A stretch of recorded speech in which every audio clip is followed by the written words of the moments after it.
नमस्कार, मैं doctor SP. Tiwari, medical विशेषज्ञ। आज बात करेंगे मुंह के छाले आने की बीमारी के बारे में। एप्थस अल्सर, माउथ अल्सर, मुंह में छाले आना, विभिन्न नामों से इसको जाना जाता है। स्टोमेटाइटिस। तो आते हैं इसके कारण और उपाय के बारे में, किस कारण से ये बीमारियां होती हैं और क्या किया जा सकता है। शुरू करते हैं। तो माउथ अल्सर या अल्सर्स इन माउथ, इसके बहुत सारे कारण हो सकते हैं। इनमें जीभ में और माउथ के इनर म्यूकोजा में, अंदर साइड की सतह में, और लिप्स के अंदर साइड की सतह में छोटे छोटे स्मॉल अल्सर्स से लेके जो बीच में वाइट कलर का रहता है और साइड में रेडनेस आ जाती है, इस टाइप के इसको छाले बोलते हैं। Ulceration in mouth, lips, inner mucosa, इस टाइप से पूरे होल ओरल कैविटी के अंदर ये छाले आ जाते हैं। ये छाले दर्द कर भी सकते हैं, दर्द नहीं भी कर सकते हैं। सामान्य छाले हो सकते हैं, इनमें सफ़ेदीपन हो सकता है, इसमें लालिमा लिए हो सकता है, इसमें कालापन हो सकता है। ये इसकी सरफेस थिन भी हो सकती हैं, थिक भी हो सकती हैं, इनमें डिस्चार्ज भी हो सकता है। इस तरह से डिफरेंट टाइप्स के अल्सर होते हैं। सबसे जो कॉमन कारण होता है अल्सर्स का, मेन कारण वो ट्रॉमेटिक होता है। कई बार जीभ दांतों के बीच में आकर के कट जाती है। ये भोजन करते समय कहीं धोखे से जीभ बीच में रह गई, कहीं बात करते समय ऐसा हो गया। कभी कभी दांतों में नुकीलापन आ जाता है, वो घिसते रहते हैं किसी पार्ट, जीभ की किसी पार्ट में, और उसकी वजह से वहाँ पर ट्रॉमा हो जाता है। या कहीं चोट लगने की वजह से ये ट्रॉमा होने के बाद छोटे छोटे अल्सर्स हो जाते हैं, इनको ट्रॉमेटिक अल्सर बोलते हैं। Number 2, allergic stomatitis. कुछ खास चीज़ की एलर्जी के कारण बहुत सारे लोगों को कुछ भी खाने से एलर्जी हो जाती है। खटाई खा लिया, मीठा खा लिया, ठंडा खा लिया, गरम खा लिया, कुछ भी खाने से उनको पूरे मुंह में छाले आ जाते हैं, तो वो एलर्जिक स्टोमेटाइटिस। तीसरा होता है वायरल हर्पेटिक वायरस के इन्फेक्शन से पूरे इनर म्यूकोजा में, माउथ के इनर म्यूकोजा में और टंग्स में तमाम अल्सरेशंस हो जाते हैं। उसको हर्पेटिक, ये काफ़ी पेनफुल रहते हैं, हर्पेटिक अल्सर्स बोलते हैं। कुछ और अल्सर्स लिप्स में हो जाते हैं, जो फेब्राइल इलनेस के बाद, बुखार के बाद में, खासकर इस एरिया में थोड़ा थोड़ा स्मॉल वेसिकल्स जैसे आ जाते हैं, उसके बाद वहाँ छाले आ जाते हैं। ये भी पेनफुल रहते हैं। ये भी हर्पेटिक अल्सर्स का ही एक टाइप है। जीभ में भी हो सकते हैं, यहाँ भी हो सकते हैं। उसके बाद कुछ बैक्टीरियल इन्फेक्शंस के अल्सर्स रहते हैं। स्टेफिलोकोकल फेरिंजाइटिस अंदर होती है, लेकिन साथ साथ इनमें टंग में और इनमें भी इन्फेक्शन होने की वजह से अल्सर्स आ जाते हैं। कुछ और वायरल इन्फेक्शंस हैं, जैसे मीजल्स हैं, चिकन पॉक्स वगैरह हैं, इनमें भी छुट ऐसे अल्सर्स मुंह के अंदर आ सकते हैं। फिर तीसरा कारण रहता है डिफिशियंसी का। Vitamin B12 deficiency, B6 deficiency, folic acid deficiency, इन सभी विटामिन में राइबोफ्लेविन डिफिशियंसी, विटामिन के कई टाइप्स के बी कॉम्प्लेक्स ग्रुप की डिफिशियंसी से स्टोमेटाइटिस, कीलाइटिस, यहाँ किनारे कट जाते हैं, स्टोमेटाइटिस छाले पड़ जाते हैं, जीभ लाल पड़ जाती है। इस टाइप की डिफिशियंसी डिसीजेज में विटामिन डिफिशियंसी से भी छाले पड़ जाते हैं, जो बीच बीच में ठीक होते रहते हैं, फिर होते रहते हैं इस टाइप से। इसके अतिरिक्त कुछ पेट से संबंधित बीमारियों में, लीवर की बीमारियों में, क्रॉनिक कॉन्स्टिपेशन में, अमीबिक इन्फेक्शंस में, पेप्टिक अल्सर में, इनका सेकेंडरी काज तो विटामिन डिफिशियंसी ही रहता है, पर अधिकतर इन बीमारियों के साथ भी इसका रिलेशन रहता है। इनडायरेक्टली वो विटामिन के थ्रू ही डिफिशियंसी लाते हैं और इसमें अल्सरेशन होता है। कुछ और बीमारियां होती हैं जो ऑटो इम्यून डिसीजेज में, खासकर SLE, रूमेटॉइड आर्थराइटिस,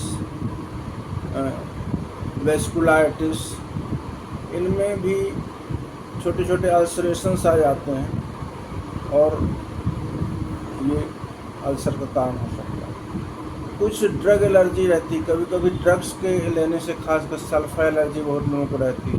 किसी किसी को निमेसुलाइड से, किसी को ग्लूफेन से, एनाल्जेसिक्स की एलर्जी, तो वो एलर्जी पूरे बॉडी में तो होती है, जीभ में भी हो जाती है। कुछ लोकल एप्लीकेशन से जो सूट नहीं कर रही दवा, इसको लगा लिया, किसी को बीटाडिन से, बीटाडिन का उससे अल्सरेशंस आ गए।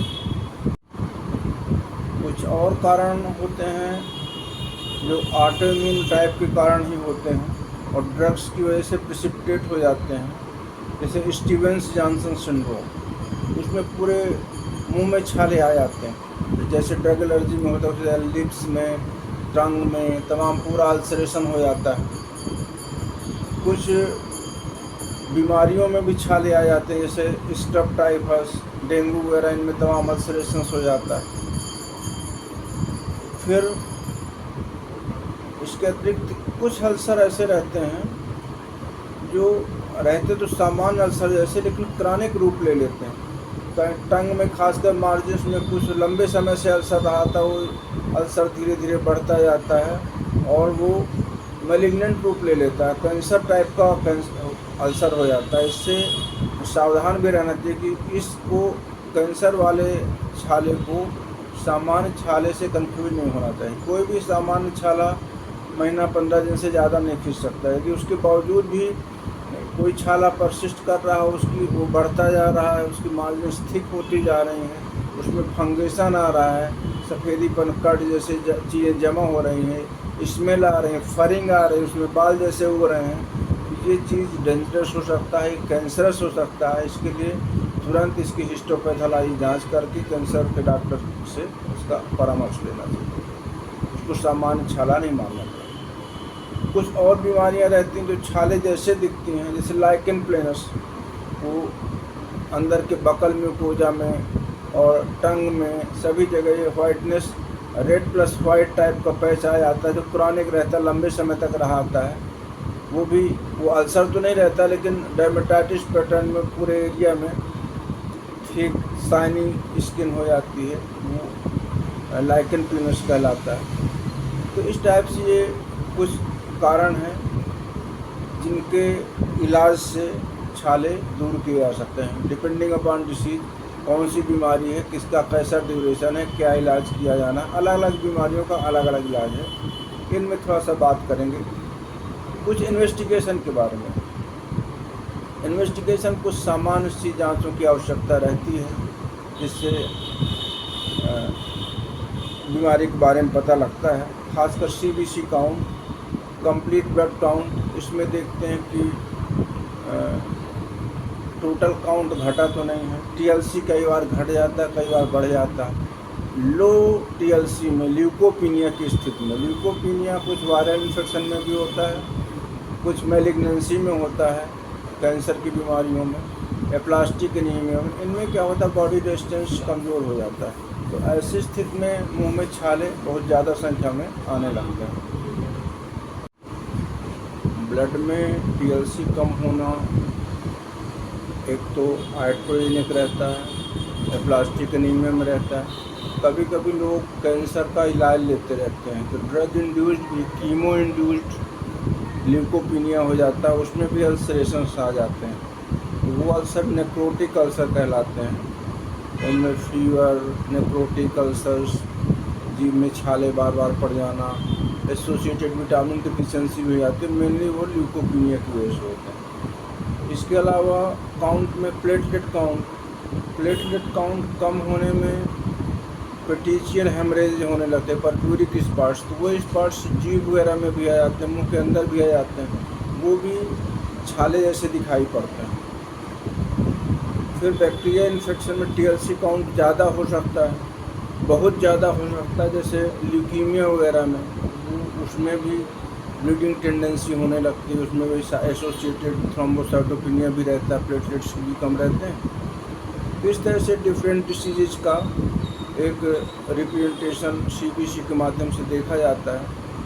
हीमोग्लोबिन कम होना, ज़्यादा होना, कई बार हीमोग्लोबिन कम होने के साथ में प्लेटलेट्स वगैरह कम रहते हैं, जैसे हाइपोप्लास्टिक एनीमिया, एप्लास्टिक एनीमिया, उनमें भी ब्लीडिंग स्पॉट्स मिलते हैं, छाले जैसा दिखता है, नेक्रोटिक अल्सरेशंस दिखते हैं। इसके बाद फिर ब्लड शुगर, डायबिटिक्स में सेकेंडरी इन्फेक्शन होते हैं, तो उसकी वजह से भी अल्सर्स हुए वो और इन्फेक्टेड हो जाते हैं, उनमें छाले पड़ सकते हैं। तो ब्लड शुगर लेवल, फिर कुछ जैसे VDRL टेस्टिंग, VDRL में सिफिलिटिक लीजन्स मिल जाते हैं, अल्सरेशंस मिल जाते हैं, टंग में भी, बाकी जगह तो हैं, बाकी जगह भी अल्सर्स मिलते हैं। तो इसके अतिरिक्त HIV में भी, क्योंकि बॉडी इम्यूनिटी कम हो जाती तो टंग में अल्सरेशंस मिलते हैं और साथ में फंगल इन्फेक्शन भी मिलता है। तो इस तरह से ये रूटीन जाँचें कराई। उसके अलावा अन्य बीमारियां जैसे लीवर की बीमारियां, तो liver function test, serum globin, SGPT, alkaline phosphatase, इसी तरह किडनी से संबंधित जाँच, LFT, तो ये सब डिफरेंट जाँचें कराई जाती हैं, जो रूटीन टेस्टिंग के अंतर्गत आता है। इलाज की बात करें तो इलाज, बेसिक इलाज तो ये है कि किसी भी अल्सरेशन में ओरल हाइजीन अच्छी रखी जाए, एंटीसेप्टिक गार्गल किया जाए, हेक्सिडिन गार्गल आते हैं उससे कुल्ला किया जाए, वार्म सिलाइन गार्गल किया जाए। उसके बाद लोकल एप्लीकेशन, कुछ एनाल्जेसिक्स, म्यूकोपेन, बेंजोकेन के क्रीम आती है जो उस पार्ट को शून्य कर देती है। उसके साथ कुछ अन्य बीमारियां हैं, अन्य दवाइयां आती हैं जिसमें कोलिन सैलिसिलेट वगैरह रहता है, तो इनका लोकल एप्लीकेशन 3 टाइम्स 4 टाइम्स करके सूदिंग इफेक्ट मिलता है। उससे उसमें जड़ से तो ठीक नहीं होता पर टेम्परेरी राहत मिलती है, और धीरे धीरे 2-4 दिनों बाद जैसे बीमारी का कोर्स ख़त्म हो गया तो वो अपने आप ठीक हो जाता है। कुछ केसेज में स्टेरॉइड के ऑइंटमेंट, रिफ्रैक्टिव केसेज में स्टेरॉइड के ऑइंटमेंट लगाए जाते हैं, ट्राइमसिनोलोन के बकल पेस्ट आते हैं वो लगाते हैं। देन विटामिन डिफिशियंसी है तो विटामिन B12 के injections, oral vitamin, riboflavin, diabetes का तो एंटी डायबिटिक, ऑटोइम्यून डिसीज तो स्टेरॉइड थेरेपी, ल्यूकीमिया है तो ल्यूकीमिया का ट्रीटमेंट, ल्यूकोपीनिया है तो ल्यूकोपीनिया का ट्रीटमेंट। इस तरह से डिफरेंट डिसीज। ध्यान रखें कि कुछ बीमारियां सीरियस अल्सरेशन होते हैं, स्टीवेंस जॉनसन सिंड्रोम बहुत सीरियस बीमारी है, उसका इलाज हॉस्पिटलाइज करके कराना चाहिए। ड्रग इंड्यूस्ड स्टीवेंस जॉनसन और ज़्यादा सीरियस, उसका भी ट्रीटमेंट हॉस्पिटलाइजेशन से कराना चाहिए। और विशेषकर यदि कोई भी अल्सर, क्रॉनिक अल्सर है जो महीनों से ऊपर चल रहा है, उसमें डाउटफुल मैलिग्नेंसी के चांसेस लग रहे हैं, तो उसका इमीडिएट हिस्टोपैथोलॉजी करा करके जाँच कराया जाए।